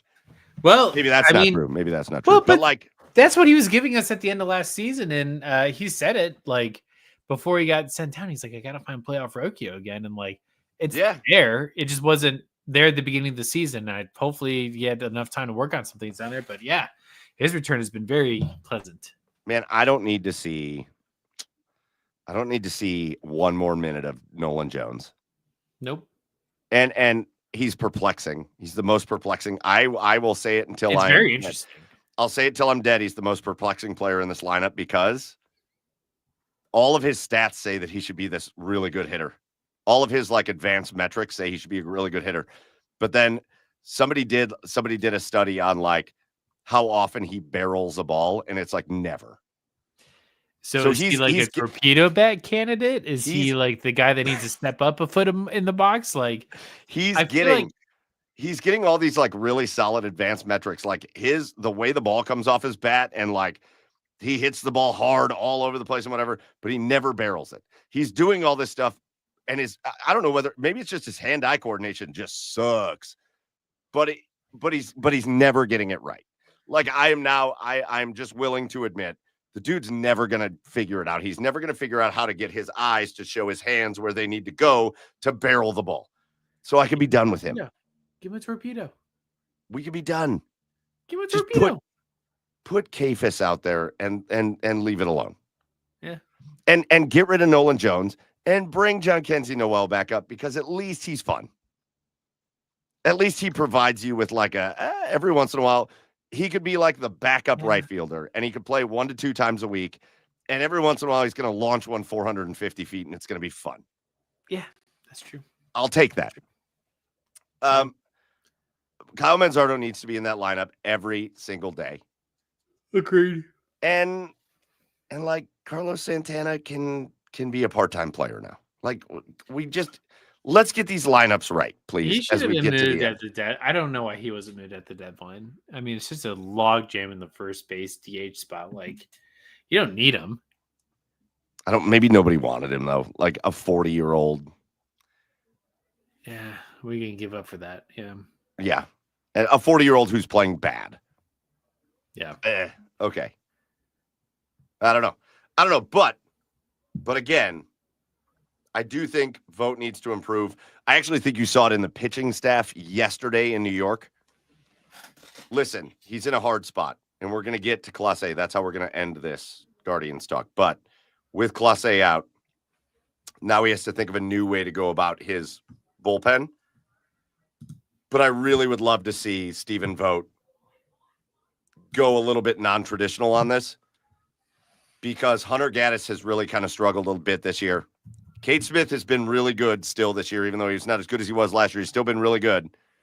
But you've got these other guys kind of stepping up in the bullpen, Festa and Enright, and like some guys have been really good. Who's the lefty that I can't think of his name right now? Oh God, he's been so good lately, and I'm blanking, and I feel like an asshole. Aller. No, but he was good tonight. Who's the other lefty that's been awesome? Why am I blanking on this? Joey Cantillo. No, God, no. Logan Allen. That's it. No. We have Colby Howard, Logan Allen, Joey Cantillo, Eric Sabrowski. Sabrowski. Thank you for finally saying that name. Sabrowski's been awesome lately. But here's where I would like to see Joe. Here's where I'd like to see Vogt take a little bit of a non-traditional approach, and it reared its head last night.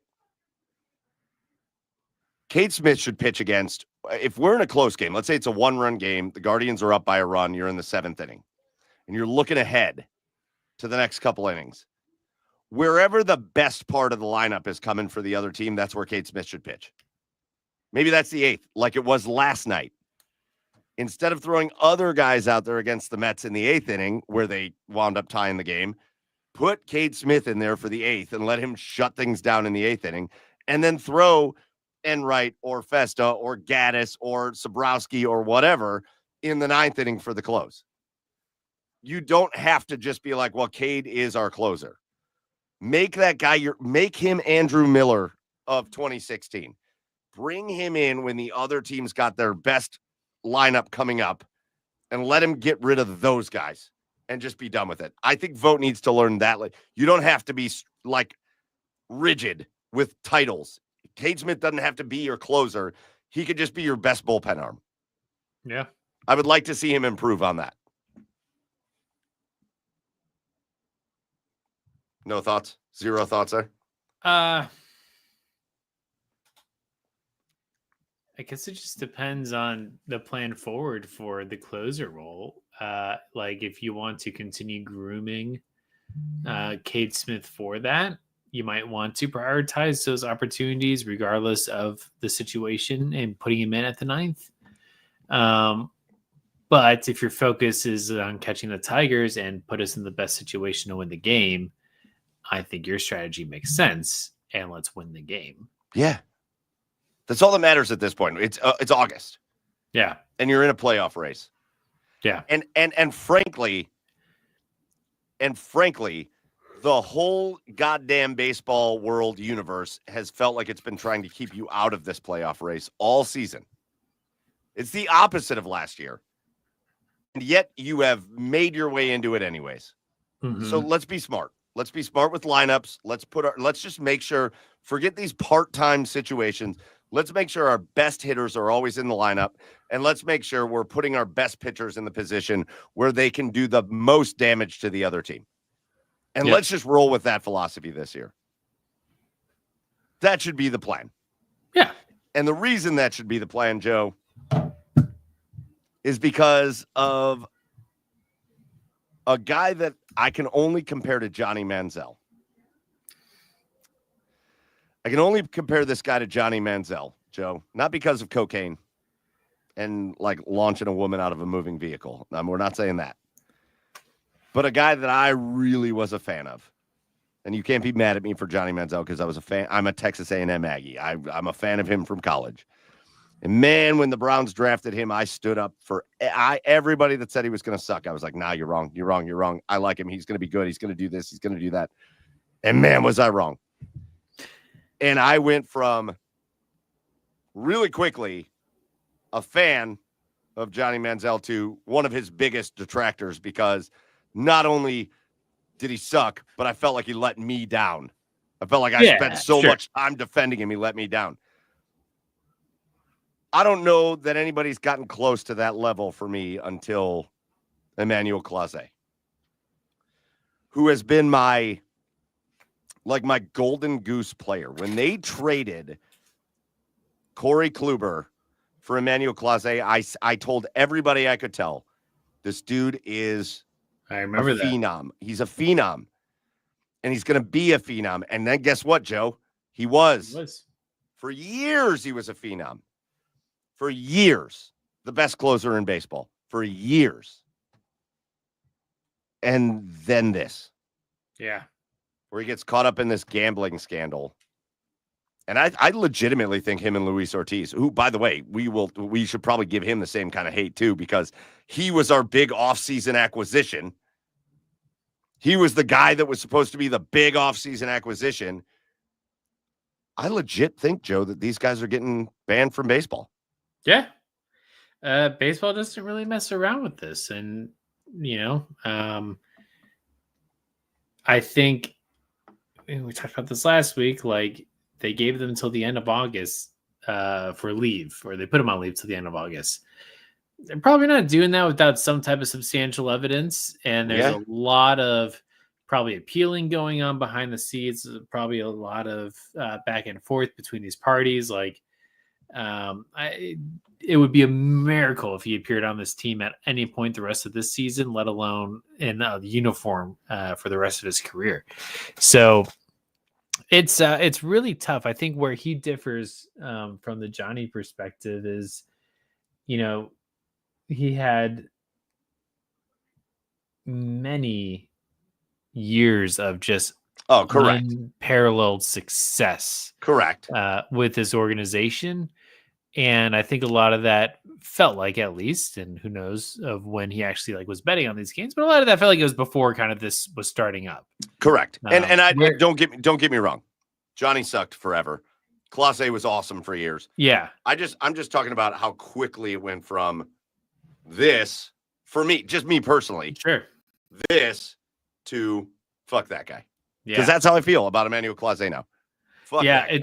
I almost kind of mourned Clase a bit over the season, though, with just the way he went out last year. And then kind of at the beginning of this, I know he turned it around this season, but for sure. The first 2 months, though, I mean, he was horrible. Only in the first month, but yes. No, it was April. Bit into May. He was really good. It was a little bit into May, but he was good in May. Not all May.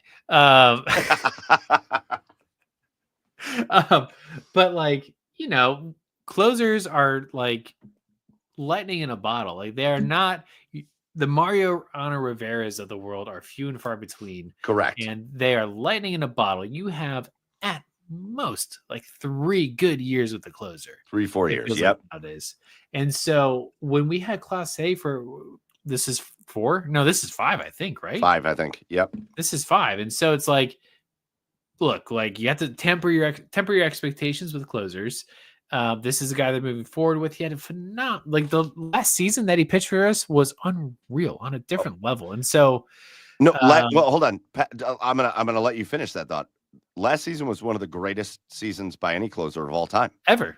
His WAR, he was the runner-up in the Cy Young. Yeah, as a closer, it's one of the greatest seasons of all time. Time. His season last year, I think there's only 1, maybe 2 Mariano Rivera seasons that were ever better than what he did last year. Yeah. That's how good that was. It was unreal and one of the most fun seasons of a team to watch, just in general. Oh, yeah. For me, though, seeing how he pitched against the Yankees and seeing how he started off the season, knowing that he is a closer, in my mind is clicking like something is not right here. Yes. And is this a problem now? And so for me, I think of closers and bullpen arms as They are a moment in time, and you move on to the next one when you can. If Class A didn't go through this scandal and could pitch for us for the next 4 years at the same caliber, sign me up. I'm in for it. I'm not saying I'm not in for it, but like we haven't seen that with closers outside of Mariano Rivera in a very long time. And so, point being is like it just felt like something was weird. But the real hate, Joe, happened this week. Because what did we watch? Or not this current week, but over the last week at the trade deadline. The real hate happens at the trade deadline for Emmanuel Clase. Because what did we watch happen all across Major League Baseball? We watched teams in contention literally give up their farm system for closers. Like, look at what the Padres gave up for the A's closer. It is unbelievable. Look at the trades that these teams were willing to make for guys who weren't as good as Emmanuel Clase. And all the rumors were the Guardians felt like they could really capitalize on Clase's trade value this year. And as much as you might have hated to see him go if he was really good, look at what these teams were bringing in multiple top 10 players in teams' organizations. And a few of these teams brought in multiple top 20 players in the league as far as the minor leagues are concerned, as far as prospects are concerned. Like Emmanuel Clase, this suspension, not only does it impact the team on the field, which it does dramatically, and they're figuring it out, but it does. But now it's impacted the future of the organization because they could have traded him for some of these top-level prospects who 2 years from now, with Travis Bazzana and Chase DeLauder, if he can ever stay healthy, and CJ Kafis, could all of a sudden turn this Guardians lineup into something just ridiculous while Jose Ramirez and Steven Kwan are still here. And it cost us that. Yeah.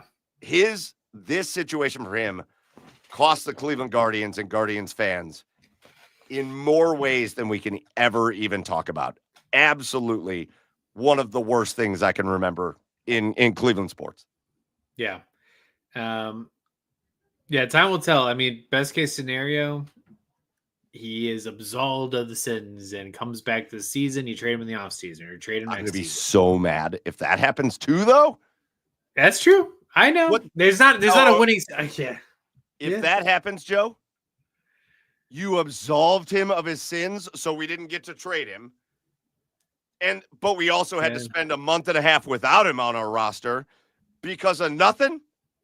Oh, there's no good outcome to this. There's no good outcome to this. No, there's not. Yeah, it sucks. Yeah, that sucks. Oh, this blows, dude. It's what I talked about last week. This is the worst part of sports fandom. Yeah. There's no give back to the fans. We just have to tuck our tails and eat it. Just boom, eat it. This sucks for you. Too bad for you. Eat it. That's what it is for fans.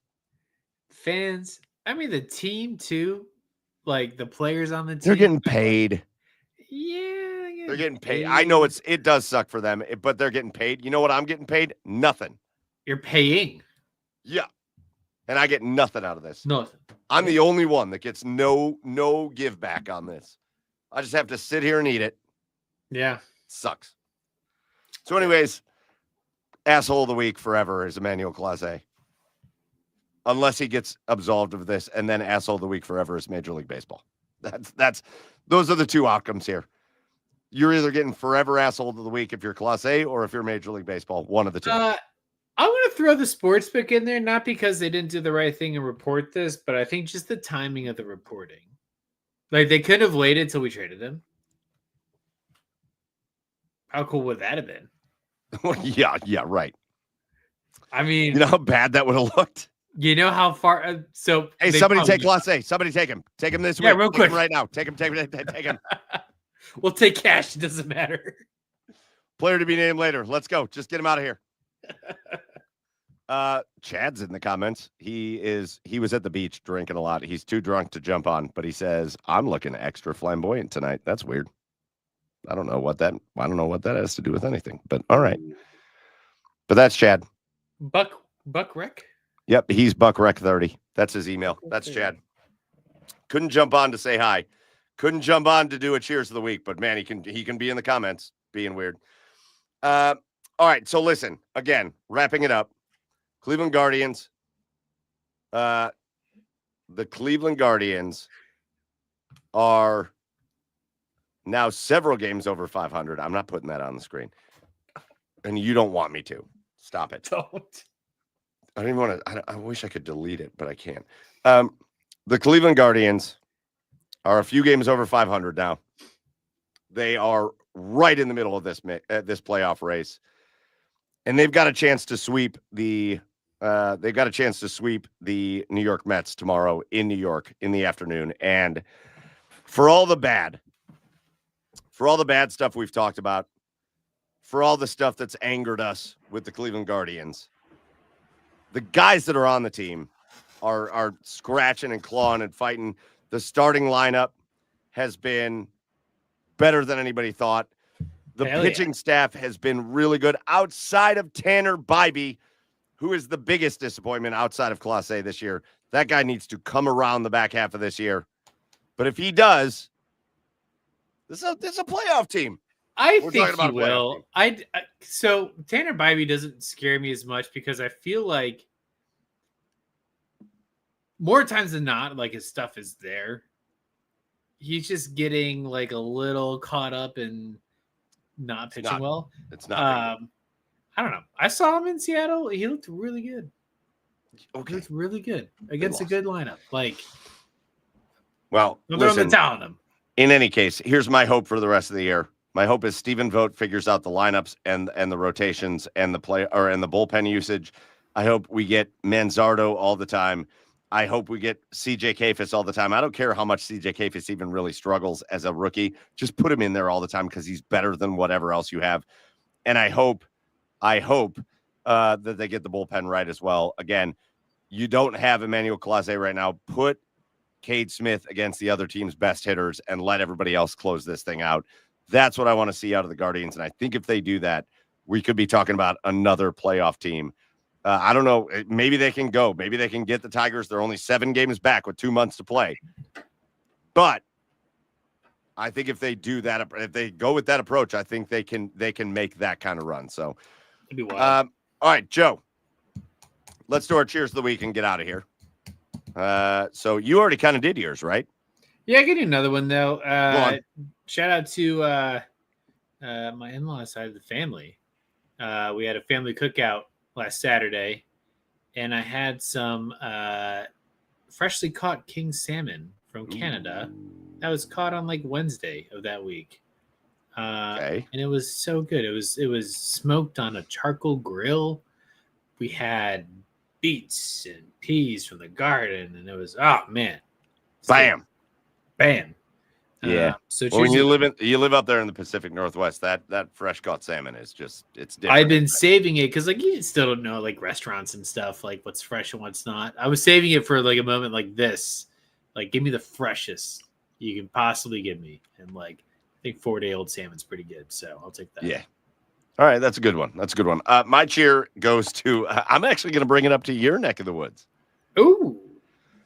And I'm going to give my cheer of the week to a young fella named Bowie. Oh, I love Bowie. And Bowie. Well, Bowie's weird, but like Bowie's chill. Yeah, he's kind of weird. But Bowie is the mascot of the NHL's Seattle Kraken up there in Joe's neck of the woods. Yeah.